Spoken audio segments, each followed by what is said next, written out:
विधायकों को deputy CM का पद दिया जा सकता है और डिप्टी सीएम की रेस में सबसे आगे सम्राट चौधरी है। आपको बता दें कि बीजेपी सबसे ज्यादा वोट हासिल करके सबसे बड़ी पार्टी के तौर पर उभरी है। वहीं एनडीए ने कुल मिलाकर डबल सेंचुरी मारी है, इसीलिए बीजेपी के 2 डिप्टी सीएम बनाए जा सकते हैं। तो बड़ी खबर ये है कि चिराग भी मांग रहे हैं एक डिप्टी सीएम, 3 मंत्री पद। अगर संभावित मंत्रियों के बारे में आपको हम बताते चले तो कई सारे ऐसे नाम हैं। साकेत हमारे साथ, हमारे सहयोगी इस वक्त लाइव कनेक्टेड है।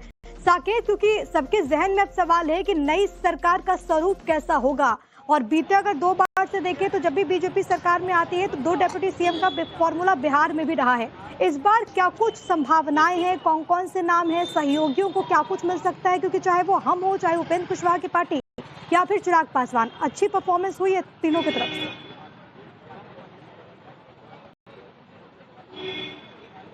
देखिए, बिल्कुल जो सरकार गठन की प्रक्रिया है वो आज से शुरू हो गई है, और जो हमारे पास सोर्सेज के हवाले से खबर आ रही है कि 2 डिप्टी सीएम बीजेपी के तरफ से ही होगा, जैसा कि पिछली सरकार में भी था, जिसमें एक नाम सम्राट चौधरी का तय माना जा रहा है कि सम्राट चौधरी डिप्टी सीएम की शपथ वो लेंगे। उसके अलावा एक और चेहरा कोई दूसरा हो सकता है कि विजय सिन्हा का नाम इस बार बदला जाए। वो डिप्टी सीएम अभी फिलहाल हैं बिहार में और उनका नाम बदल सकता है, ये जानकारी हमारे सोर्सेज बता रहे हैं। इसके अलावा हरीश सहनी मंत्री पद की शपथ ले सकते हैं बीजेपी से। नीरज बबलू की चर्चा है, नितिन नवीन की चर्चा है। ये तमाम जो चेहरे हैं एक बार फिर से कैबिनेट में जो नई कैबिनेट बनेगी नीतीश कुमार के नेतृत्व में, उसमें शामिल हो सकते हैं। इसी तरह जेडीयू से अगर बात करें तो विजय चौधरी, श्रवण कुमार, लगातार नजरें बनी हुई है, क्योंकि शपथ ग्रहण की तारीखों के ऐलान के साथ में ही फिलहाल सब ये सोच रहे हैं कि आखिरकार गोल्डी मसाले के विधायकों को डिप्टी सीएम का पद दिया जा सकता है और डिप्टी सीएम की रेस में सबसे आगे सम्राट चौधरी है। आपको बता दें कि बीजेपी सबसे ज्यादा वोट हासिल करके सबसे बड़ी पार्टी के तौर पर उभरी है। वहीं एनडीए ने कुल मिलाकर डबल सेंचुरी मारी है, इसीलिए बीजेपी के 2 डिप्टी सीएम बनाए जा सकते हैं। तो बड़ी खबर ये है कि चिराग भी मांग रहे हैं एक डिप्टी सीएम, 3 मंत्री पद। अगर संभावित मंत्रियों के बारे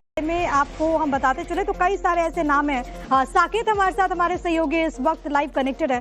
साकेत, क्योंकि सबके जहन में अब सवाल है कि नई सरकार का स्वरूप कैसा होगा, और बीते अगर 2 बार से देखें तो जब भी बीजेपी सरकार में आती है तो 2 डिप्टी सीएम का फॉर्मूला बिहार में भी रहा है।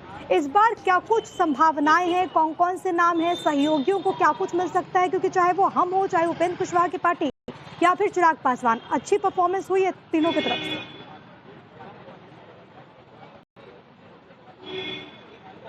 देखिए, बिल्कुल जो सरकार गठन की प्रक्रिया है वो आज से शुरू हो गई है, और जो हमारे पास सोर्सेज के हवाले से खबर आ रही है कि 2 डिप्टी सीएम बीजेपी के तरफ से ही होगा, जैसा कि पिछली सरकार में भी था, जिसमें एक नाम सम्राट चौधरी का तय माना जा रहा है कि सम्राट चौधरी डिप्टी सीएम की शपथ वो लेंगे।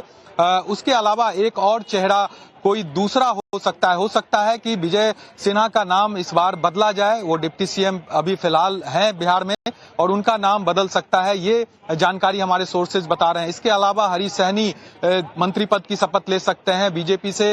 नीरज बबलू की चर्चा है, नितिन नवीन की चर्चा है। ये तमाम जो चेहरे हैं एक बार फिर से कैबिनेट में जो नई कैबिनेट बनेगी नीतीश कुमार के नेतृत्व में, उसमें शामिल हो सकते हैं। इसी तरह जेडीयू से अगर बात करें तो विजय चौधरी, श्रवण कुमार, लगातार नजरें बनी हुई है, क्योंकि शपथ ग्रहण की तारीखों के ऐलान के साथ में ही फिलहाल सब ये सोच रहे हैं कि